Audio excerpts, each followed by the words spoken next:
Los Angeles, 1979.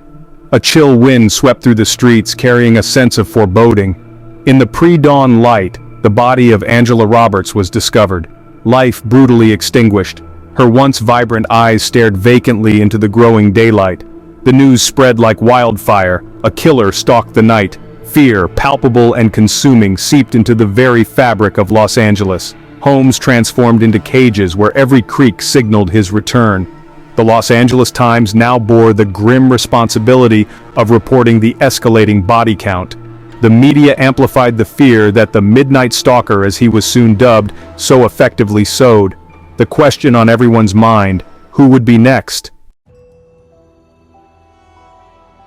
The killer, a phantom in the night, left behind more than just bodies. Cryptic messages scrawled on walls whispered promises of more to come. Taunts designed to instill fear, to mock the authorities. Detective John Ramirez felt the weight of the city on his shoulders. The pressure was immense, the lack of sleep relentless. Ramirez, a man of unwavering resolve, pored over the crime scene photos. The victims, though different in age and background, were all attacked in their homes. The murder weapon, a knife, was used with brutal efficiency. The messages, always different yet always signed the Midnight Stalker. Ramirez saw a pattern in the chaos, a chilling method to the madness. The fear in the city was a living, breathing entity. Whispers of the Midnight Stalker followed you everywhere. Panic had become the city's new normal. Detective Ramirez, a man forged in the crucible of Los Angeles' underbelly, became consumed by the case. Sleep was a luxury he couldn't afford. Food, a mere afterthought.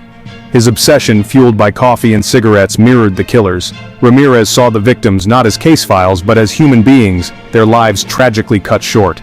The investigation was relentless. Door-to-door inquiries, late-night stakeouts, the constant pressure from the media and the public was suffocating. Yet, Ramirez persisted. He saw a glimmer of hope in the darkness. The killer, in his arrogance, wanted to be recognized. This desire, Ramirez believed, would be his downfall. A break in the case came from an unexpected source. Sarah Collins, a young woman living on the outskirts of Los Angeles, contacted the police. Her story sent chills down their spines. She had seen a man, matching the description of the Midnight Stalker, lurking near her property. Her escape was nothing short of miraculous. Hope, so long absent, flickered in Ramirez's eyes. Could this be the lead they had been waiting for? He studied Sarah's testimony, her terror palpable. Her description of the man, though fragmented, matched the profile Ramirez had meticulously constructed. The information spread quickly, igniting a media frenzy. The city, starved for good news, dared to hope. The police, armed with Sarah's testimony and a renewed sense of urgency, set a trap. The city held its breath, waiting, praying for a resolution. The stakeout stretched on, hours turning into an eternity.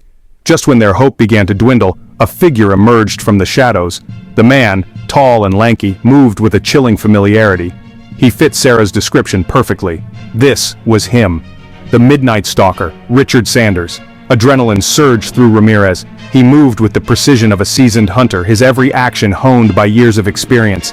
The arrest was swift, brutal, and chaotic. Sanders, caught off guard, barely had time to react. The jury's verdict was swift and unanimous. Guilty. A collective sigh of relief swept through Los Angeles. The capture and conviction of Richard Sanders brought a sense of closure, but the scars of his crimes ran deep. Los Angeles, a city known for its resilience, had been shaken to its core. The Midnight Stalker had not only taken lives, but he had stolen the city's innocence, its sense of security. Life slowly returned to a semblance of normalcy. The city that never slept, cautiously began to wake again. But things were different. The fear, though diminished, lingered. The shadows seemed darker. The night, once a time for lovers and dreamers, now held a chilling reminder of the city's brush with evil. The memory of the Midnight Stalker became a cautionary tale, a reminder that darkness can lurk even in the brightest of places. The scars may have faded, but they never truly disappeared. The Midnight Stalker may have been gone, but his presence continued to haunt the streets of Los Angeles.